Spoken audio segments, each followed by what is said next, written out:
নমস্কার বন্ধুরা, cooking with পুলামে আপনাদের সবাইকে স্বাগত।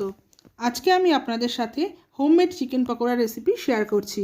ঘরের সামান্য উপকরণ দিয়ে একদম দোকানের মতন স্বাদের চিকেন পকোড়া 10 থেকে 15 মিনিটের মধ্যে আপনারা আমার এই রেসিপিটা ফলো করে বানিয়ে ফেলতে পারবেন। তাহলে চলুন রেসিপিটা দেখে নিই। চিকেন পকোড়া বানানোর জন্য আমি চিকেন নিয়ে নিয়েছি। চিকেনের পিসগুলো এরকমভাবে কেটে নিয়েছি, না খুব বড় করেছি না খুব ছোট করেছি।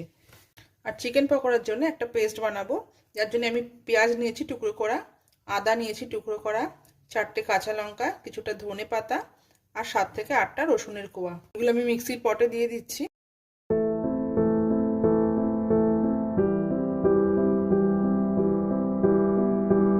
এবার আমি একটা স্মুথ পেস্ট বানিয়ে নেব। এরপর একে একে এই চিকেনের মধ্যে আমি যে পেস্টটা বানালাম সেই পেস্টটা দিয়ে দেব, আর দেব স্বাদ মতন লবণ, হলুদ, ব্ল্যাক পেপার বা কালো গোলমরিচ, চাট মশলা, কর্নফ্লাওয়ার দিয়ে দেব 2 বড় চামচ, ও 2 বড় চামচ আমি চালের গুঁড়ো এখানে দিয়ে দেব। কর্নফ্লাওয়ার আর চালের গুঁড়ো দুটো মিশিয়ে দিলে পকোড়াটা অনেক বেশি ক্রিস্পি হবে। ও একটা ডিম আমি ফাটিয়ে দিয়ে দেব।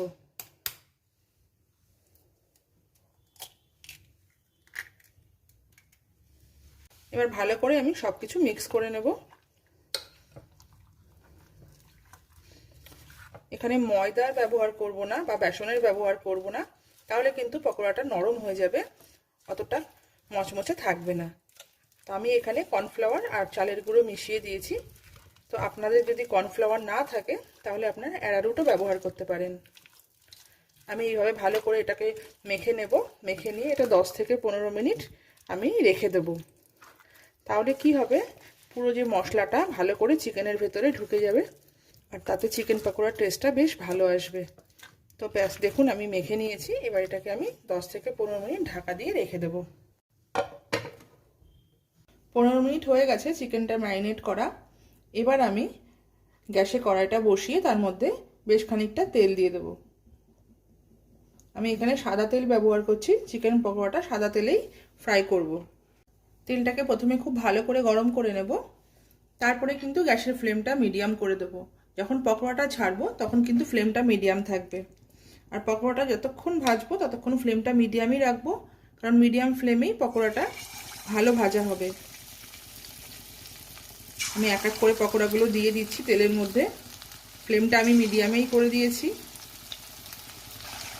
ফ্লেমটা বেশি জোরে দিলে পকোড়াগুলো বাইরে থেকে তো ব্রাউন হয়ে যাবে, কিন্তু ভেতর থেকে ঠিক মতন সেদ্ধ হবে না। আমি এক এক করে সব পকোড়াগুলো দিয়ে দেবো। একবারে পুরোটা হবে না, যতগুলো ধরে একবারে আমি দিয়ে দিচ্ছি। এবার ধীরে ধীরে উল্টে দিচ্ছি। একটু সময় নিয়ে ধীরে ধীরে ভাজলে পকোড়াগুলো খুব মুচমুচে হবে।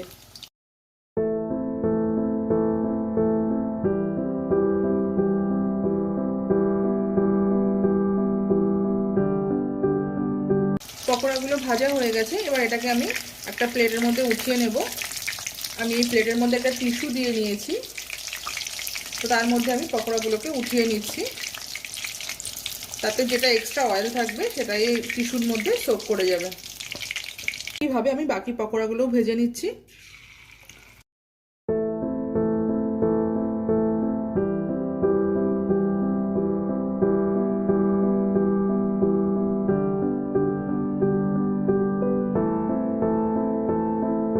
সেকেন্ড ব্যাচ পকোড়াটাও ভাজা হয়ে গেছে।